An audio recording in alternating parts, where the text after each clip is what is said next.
Hello everyone, I'm Tyler Penor, founder of the School of Living Astrology, and welcome to the first video in this free video series. And thanks for watching that last video and following it along to this video. So in this, I'm going to lay out the foundation of the houses and really the framework of the birth chart. So I did a little drawing here and got a little creative even, good stick figure, and just kind of laid out the general map of the houses and what are the houses, where do they come from? Well, it's really just the directions and the sections of sky around you the moment you were born. So that's what the birth chart shows. In the birth chart, you know, you'll see kind of a little circle in the middle, and there'll be a little X inside of that, and then usually it's numbered around that circle, the houses 1 through 12. And so I'm going to lay out really what that is, the framework of what that is. So it might even be helpful if you have your birth chart or a birth chart that you could pull out and just kind of follow along with me, and I'm going to lay out the framework for that. So yeah, go ahead and do that. And so if you look here, as I said, the houses are really the sections of sky where everything was, you know, around you. So if you look, there's the first line we have to kind of lay out the framework of the hemispheres before we go into each of the 12. Let's start at the most simple, breakdown of the chart. So the line running horizontally, as I said, that circle in the middle represents the Earth. And so you're at the very center of this. So you can only have the houses if you know the time and place that you were born. Because that's what it's reflected of, you know, where was the sun? Was it directly above head? Was it on the horizon? So this is the horizon line, and on the left of a chart you'll see AC, and that represents the ascendant, or what you may know as the rising sign. And then on the right you'll see DC, and that's the descendant. So this is the horizon line. The ascendant represents the eastern horizon. So everything rises out of the east, and the descendant is the western horizon. So that left part of the chart is the east, the right is the west. So that first division line of the horizon, it separates the above and the below. So any planets, signs above that horizon line in the top 6 houses, that represents anything that was in the visible sky in that moment that chart was taken.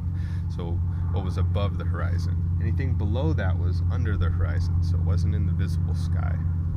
So the other 2 main points you'll see in a chart, usually somewhere around the top you'll see the letters MC, and that's the midhaven. So it's the highest point in the sky the sun would reach that day, and so it's what was directly above head when you were born. Directly opposite that you'll see the IC.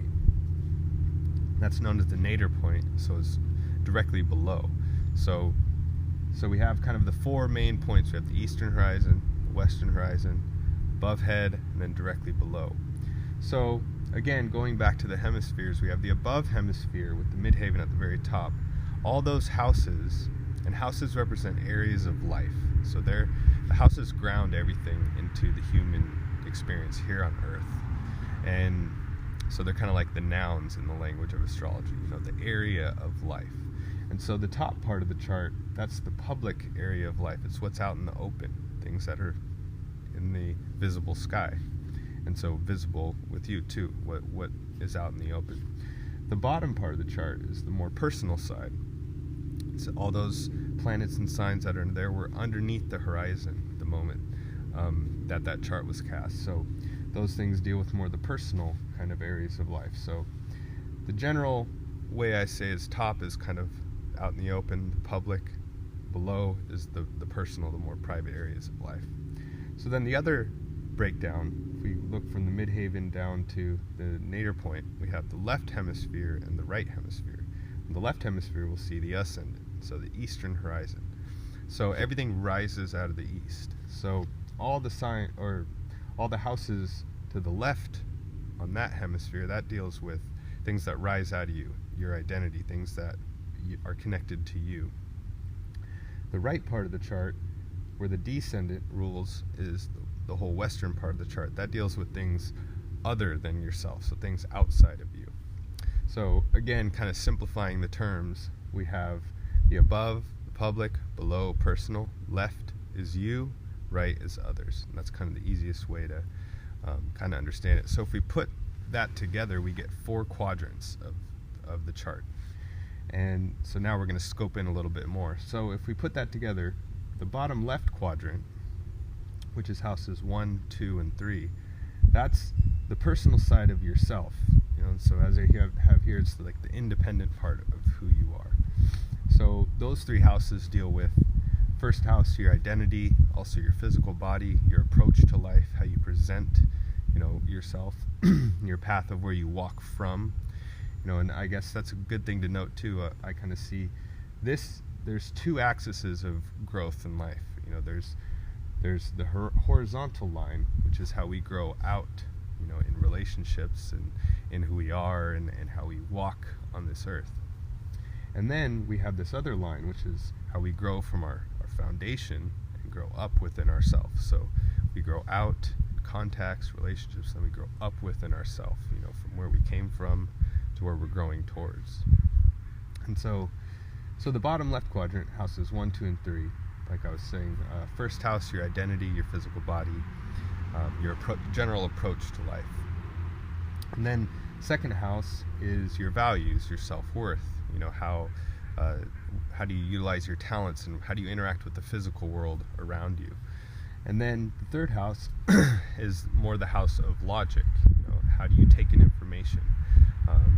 What's your general way that you think and kind of learn things and deal with the logical things of life? Kind of like your lists throughout the day, or how do you, go about doing that and acquiring information and learning? Are you a quick learner, slower learner? Does it have to be through someone explaining it or showing you? There's all these different ways of kind of digesting information. And so that's that third house. So those are the personal side of yourself, physical body, values, thought process, and thinking and learning. Then the bottom right quadrant, that's the personal side of others or things outside of you. So this is more the subjective area of life. And so those houses, 4, 5, and 6, starts at the nadir point. That's really our root system. It's our foundation for our life. It's childhood and where we came from. So how are we at home too? That part of you only people see when you allow them into your home or close to you, or your family members that know you really well. So that's why the 4th house is the house of home or foundation, family. So it's just the foundation of life. That has to be strong to grow up and grow tall. So then the 5th house is the house of now we're kind of moving out, and so how do we express ourselves? How does our creativity move? How do we express what's in our heart? How do we entertain ourselves? And that's why, traditionally it's also the house of children's, the playful side of life. How do we kind of entertain ourselves? And even the romantic side of life, how do we approach that? And so it's that kind of expression of coming out. And then we have the 6th house is the house of health. And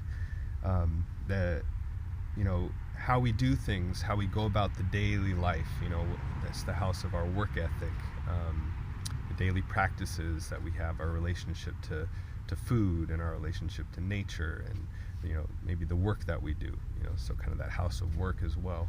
So if you think about it, all those things, how we put our day together, the work that we do, the food that we eat, all that creates our health. So that's the 6th house there. Then the top right quadrant, which is houses 7, 8, and 9, that's the public side of others. So it's kind of the furthest outside of yourself you get. That's the more dependent area of life, And so 7th house is your one-on-one relationship. So now you're going to see kind of the reflection of the houses as well. So your identity, you reflect that through when you relate to people. So how are you in the one-on-one interactions? How do you develop your one-on-one interactions, whether it's business, friendship, love relationship? It's just that relating to others. So now moving to the 8th house, we have the house of the mystery, which is really, it's opposite your own values, and your own physical body. Well, what's beyond that? How do you deal with other people's emotions and other people's values, and how do you work with that, and how do you make commitments? It's a mystery when you commit to something, you don't really know the outcome. you make those deeper bonds, and so what's beyond the physical environment is a deeper meaning. So maybe like the cedar tree here, it's just a cedar tree, but maybe I have some kind of emotional connection to it, so there's a deeper meaning, it's more symbolic. So the 8th house is that symbolic area of life, traditionally the house also of sex, death, and the occult, the mystery of life. So then we move to the 9th house, and we have the house of philosophy. And so it's your higher perspectives, your higher learning, your higher education. How do you formulate your belief system? How do you approach your belief system? How do you go and experience things and learn kind of on a bigger scale? And so how do you formulate that kind of worldview and the understanding of natural law as well? Just how things work. They don't always go according to logic. Life doesn't always work according to logic. So it's opposite the house of logic. So we have logic and your philosophy and perspectives. So then we move to the top left quadrant, houses 10, 11, and 12, and that's the public side of yourself. So it's the more objective side of life. So starting at the midhaven is like our mountaintop, a treetop or mountaintop. It's kind of what people see from far away. That's why it's the career house. It's like people from far away, they see, oh, that person's a construction worker or an astrologer or a mechanic. It's that role, that image we kind of express outwardly and how people see us kind of from afar. So that's the 10th house, the career. It's more than the career too. It's just how do you grow up within yourself, and what are you reaching towards, and what do you share? What do you have how can you be an authority over something? What do you what's your gift there? So teaching too, you have to have a strong foundation to have a good career, good home life and career. Everybody always talks about, I'm trying to balance my home life and my career too. And so again, they're opposite each other. Then the 11th house is our community, or the groups we surround ourselves with to achieve these different goals. And it's also, how do we approach our future? It's not how our future, comes at us, but how do we see it? Are we optimistic or pessimistic? And so how do we approach our kind of hopes and our goals in life? And moving in now, we get to the 12th house, closing the wheel. And the 12th house is the house of spirit, or your subconscious. I always think of it as, it's like when you're in your alone time, when it's just you, how do you exist in that area of life, in your imagination and in your dreams? And so even looking at the framework of it, the sun rises right here, that early morning time, how are you in that moment, in meditation or in prayer? So that's the 12th house, is that kind of back of your head, subconscious side, And so really that's what the houses are, is they're just sections of sky around you, and they're the directions as well, and so each direction kind of holds different qualities. So the houses ground the signs and the planets into our human day-to-day experience, the different areas of life. So in the language of astrology, the houses are kind of like the nouns. So that's the wheel of the houses. And if you look at your birth chart, every chart is made up, if you have the time and place, and it'll have these houses. And so, somebody born the same day as you, can have their sun in the same sign, their moon, all the planets in the same exact area of the chart. But if they were born at sunrise, the sun would be here. If they were born at noon, it'd be here. So the whole chart kind of moves throughout the houses. So the houses really are just the seasons of the day. Every day the earth spins once, and so that's what creates the energies of the houses, is the daily spin of the earth, where the signs are the earth going around the sun. So we'll get more into that in the next video. We're going to go into the cosmology of the signs of the zodiac and show you guys that. So I hope you got some good insights and kind of have a good understanding now of the houses. Thanks for watching, and check out the next video, the one on the signs that we'll be doing. And in the meantime, if you want to check out more about my programs, the School of Living Astrology, go to thechironium.com and go to the program section, and you can check that out, or you can go to the consultation sections as well. And there's also a free membership, I forgot to say that in the beginning one, but if you go to the programs section, you can sign up for the Chironium free membership community, and be posting a lot of free videos and all that kind of stuff, you know, teachings, and kind of want to get to know all of you guys, get to know more astrologers out there, and so we can learn from one another and grow, and, you know, share insights and wisdom. So yeah, so thanks for the video, or checking this video out, and I'll see you in the next video. Thanks.